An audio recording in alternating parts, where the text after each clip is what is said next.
My mom would be at all my sporting events. Let's say I was playing football, okay? My mother would be on the sidelines, and if the play on the field started going one way, my mother would run along like, Mike, get him, get him! I'd be like, oh my gosh. I'd get in the huddle with the other guys. They go, Mark, is that your mother? I go, no, I never saw her before in my life. See, the greatest gift my mother ever gave me, she believed in me. I have overdosed on drugs on 3 occasions where I should have been dead. But I believe I was kept here for a reason. You show me your friends, I will show you your future. How do I know this? I hung out with losers, and I became the biggest loser of them all because I gave up everything I dreamt about as a little boy because of who I chose to surround myself with. My friends would drive me home at 2, 3, 4 in the morning. We'd be drunk and high, laughing in the car. We'd pull up in front of my house in New York. They go, Mark, the light's on. I go, oh man, my mother's up. See, my mom wouldn't go to bed until she knew her son was still alive. I'd walk in, she'd say, hi Mark, how was your night? I go, it's good, Mom, I'm just gonna go to bed. She goes, can I talk to you for a minute? I go, Mom, I'm tired, I'm just gonna go to bed. She goes, Mark, I haven't seen you all day and all night. Can I please talk to you? I said, man, just leave me alone. You bug me. I'd slam my bedroom door on the one person who believed in me. I was on a worldwide tour and we were wrestling overseas in Japan. After my wrestling match, I went upstairs in my hotel room and I fell asleep. There was a knock at my door at 3 o'clock in the morning. I got out of bed and I looked through the safety window and I could see it was a Japanese promoter. So I opened the door and he said, Mark, you need to call home. There's been an emergency. I went and got on the hotel room phone. I called back to the United States and said, hey, what's going on? They said, Mark, I don't know how to tell you this. I said, just tell me what happened. All of a sudden I started crying. They go, Mark, I can't tell you. I said, just say it. They said, Mark, your mother died. I just threw the phone down. I ran out of my hotel room.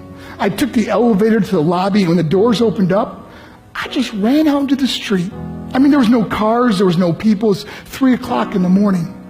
And I walked down the middle of a street in Hiroshima, Japan, and I remember looking up and just saying, Mom, I am so sorry. I flew home for her funeral, and I was so nervous to walk up to her casket, so I just stood way in the back.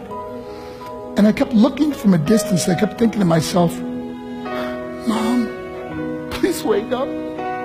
Please get up. And then I finally got the nerve to walk up to her. And as I got closer, I could see my mom for the first time. I mean, she was so beautiful. She was dressed in white. I mean, she looked like an angel. And I just stood over her and I said, Mom, you are my hero.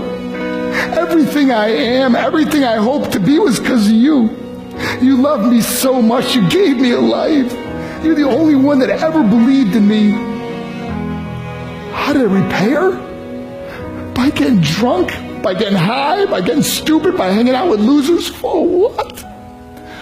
All she ever wanted to do was talk to me. I wish I could talk to you now, Mom. I wish you could see what I'm doing. Why couldn't I have been a better son? We are defined by our choices. But if you surround yourself with people involved in drugs and alcohol and pills, it's a dead end. I'm not here to preach to you. I'm here to tell you I lived that life. It leads to broken hearts, broken relationships, broken dreams, and death. For what? To get high? If you have a mother or a father, when you go home, tell them how much you love them. See, my whole life was about being rich and famous. I had to be a millionaire. I had to win the race. I had to win the race at the expense of my marriage, my family, my friends. For what? To be all alone in the world? I learned what is truly important, and that is how precious this gift of life is, and our families, and how quickly it can be taken away. See, I no longer live in time. I live in moments. See, it's not what's in your pocket that matters. It's what's in your heart that truly matters. Love Love is just a word until somebody comes along and gives it meaning. You're the meaning.